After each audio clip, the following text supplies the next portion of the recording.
All right, let's talk about my free agent, my 5 top free agent fits for the Yankees. And some of them are obvious, some of them might not be obvious because of things that are going to be going on. And if you haven't seen my last 2 videos, make sure to watch them because I talked about what kind of rumblings and what's going on, what the Yankees might do based on what we're hearing. And then I went over my top trade targets for the Yankees this offseason as well. They're both in the description, as well as some other videos. And I have a whole bunch new coming forward. So if you haven't subscribed yet, make sure you do that right now. The majority of my viewers on my channel are non-subscribers, so it's really helpful to the channel's growth if you hit the subscribe button. So I appreciate it either way. Even if you don't plan on watching all the videos, it's all right. Just, I don't want you to miss any good ones moving forward. So if you hit the subscribe button, hit the bell icon and the all prompts so that you know exactly what videos are coming out. But let's talk about today my 5 top free agent fits for the Yankees. Number 1 is shortstop. It's a combination either Marcus Semien from the Blue Jays or Corey Seager from the Dodgers. Now, that obviously is going to require them probably moving Gleyber Torres in a trade, which apparently they're looking to do, and Luke Voit, which they're apparently looking to do. Move both potentially. I know it's going to be hard, but it's definitely possible. If that happens, you can move DJ to first, okay, which would take him off of a position that's not necessarily catered to his athleticism as he gets older, or lack of it. As he gets older, first base is probably a better fit. And if you're not going to bring back Rizzo, and you're going to move Voit, it leaves a big hole at first base, so you have DJ for first base, and you can even call up Chris Gittens to back up. So he's 27, he's a power hitter in the minors, and he has a decent glove actually, and now we have kind of problem solved at first base, if that happens. So, which opens up the shortstop position, okay, and also opens up the second base position if you move Torres, because it allows you to bring up somebody like a Oswald Peraza, right? And let Anthony Volpe develop a little bit more until he's ready. And in the meantime, you can have Andrew Velazquez play multiple infield positions and back everybody up, and you still have Gio at third base. And now you have a pretty good infield.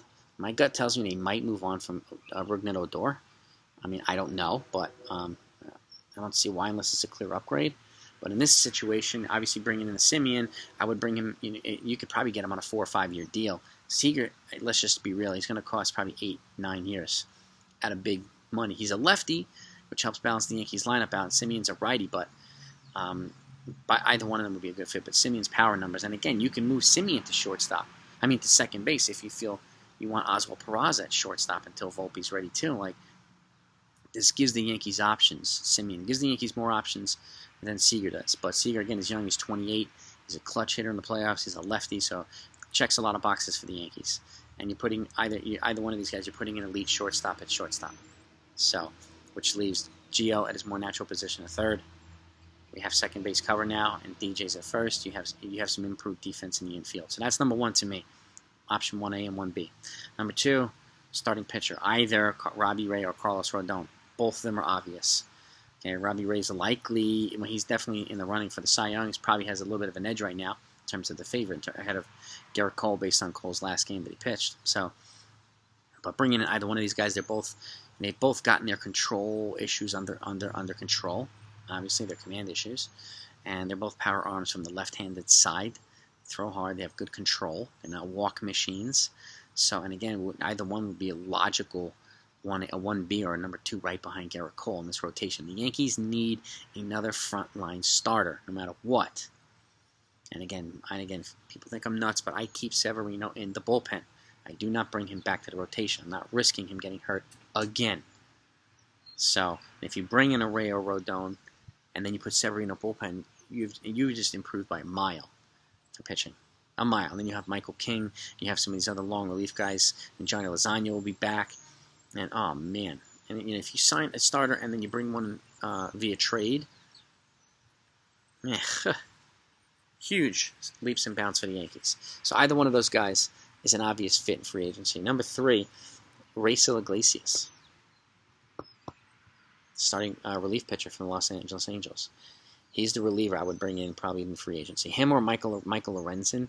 But if I had to choose between the two, it would be Raisel Iglesias. He's a little older. He's 2 years older, but he's a power arm. He's got good control, and it'll give us another reliable reliever in the bullpen. Okay, I don't see Britton coming back to the Yankees, and there's a chance they might try to move Chapman in the offseason. So, if you replace those two with like a Raisel Iglesias, and then you have Luis Severino back there, totally fine with that. totally fine with that. And again, he's a reliable guy. He's got a power arm. He's got good control. So he fits. He's a perfect fit for the Yankees bullpen. And again, you're taking him away from another American League team, just like you're taking Marcus Semien away from a division rival, the Blue Jays. So that's another part of the logic. So, reliever, okay?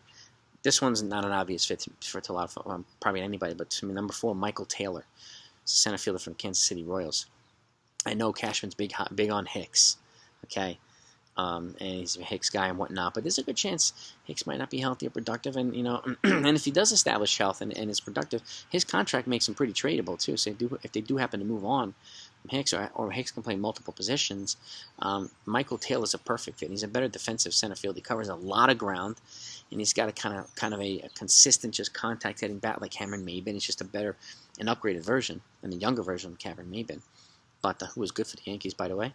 He would be a good fit. He's with the Royals right now. He's stolen so many home runs and so many big hits from Yankee players and so many other players. His defensive skill set would be perfect up the middle for the Yankees. Now, Keita Marte would be ideal, but this is an easy option to me, a non-expensive option via free agency. So, and again, it really depends on what they decide to do with Aaron Hicks. And it sounds as if Cashman is planning to have him as the starting center fielder, but we don't know.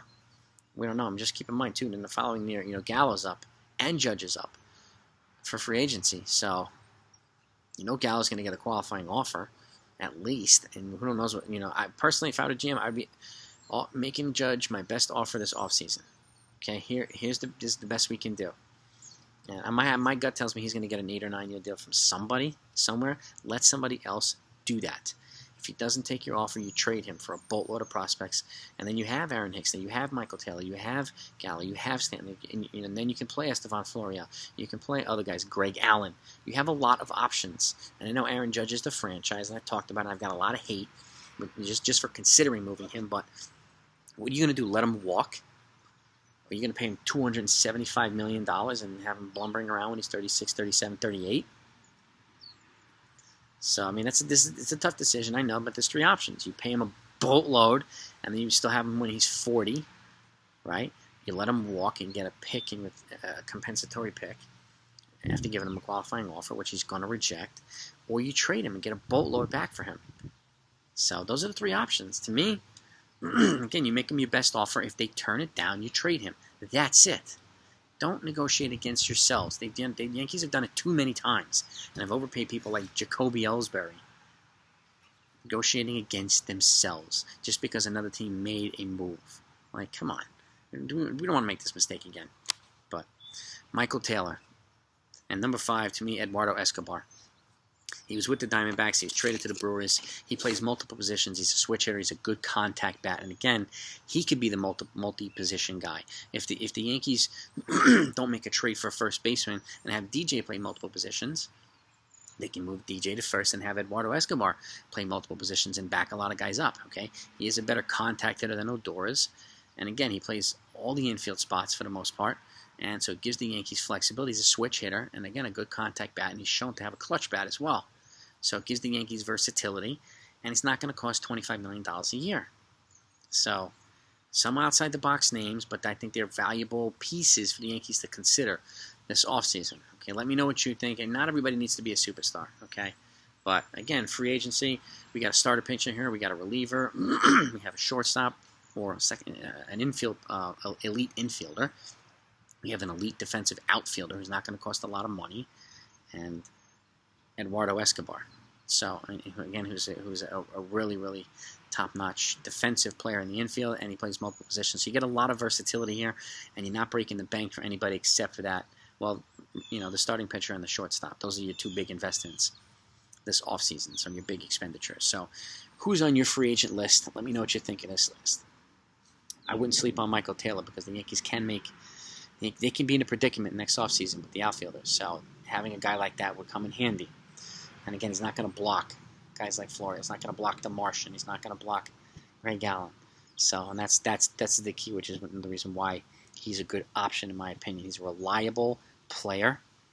He gets the job done. His glove is elite.